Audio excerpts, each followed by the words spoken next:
So 2011 was the first time that I really took a deep dive into all the dysfunction at the New York City Police Department when it comes to investigating crashes.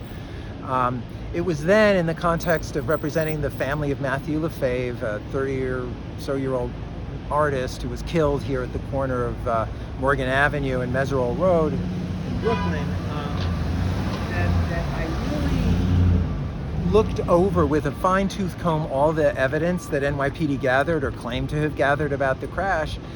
And what I saw was that amongst police officers, traffic-related investigations are considered the least desirable, the least sexy, and the least worthy of putting any effort into. At that time, most of the specialized group of officers assigned to investigate fatal collisions really just wanted to come up with a quick answer as to why the victim died and move on. You know, if there was obvious criminality like use of drugs or alcohol or someone fleeing from the police, you know, you would get a serious investigation and attention from the NYPD. But hit and runs were so common, and they still are today, that, you know, no one batted an eye.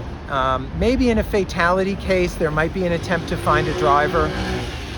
In the Lefevre case, you know, we were able to find the driver because he parked just a few blocks from where he left his victim. But that was really just the beginning of the story.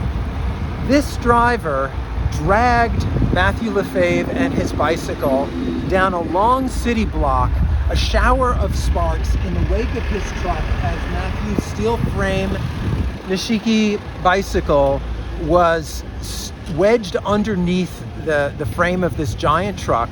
The driver claimed to have no knowledge that there was anything unusual happening. He just told the police, well, it's a bumpy road, there's potholes, and it's a big truck, so I don't really give it much mind when it feels like I'm dragging something. Those weren't his exact words, but that's basically the gist of what he told police. And police said, oh, this guy's legit. He's a professional truck driver. You know, he didn't know that he had struck and killed this cyclist. He sounds plausible. Well, what the police don't know, and even the district attorneys don't know, because they don't read the law, is that you have an obligation to stop and report a collision causing injury if you know or have reason to know. If you are put on notice of facts that show someone has been injured by a vehicle you're operating. You don't have to prove someone's knowledge in order to prove a hit and run. You have to prove that they ignored facts that should have put a reasonable person on notice that a collision occurred. And there's no way, now that we've recovered the video of this truck dragging Matthew and his bicycle, that truck driver could not have known. You know, it's amazing, but the people charged with enforcing the law basically read portions of the law as written out of it in practice.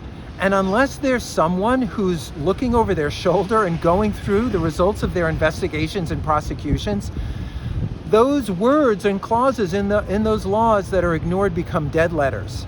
And the laws end up becoming meaningless in so many cases. If a driver can claim to be oblivious that they've harmed someone and evade responsibility for hit and run that way, you know, then hit and run is meaningless, and you might as well flee a crash.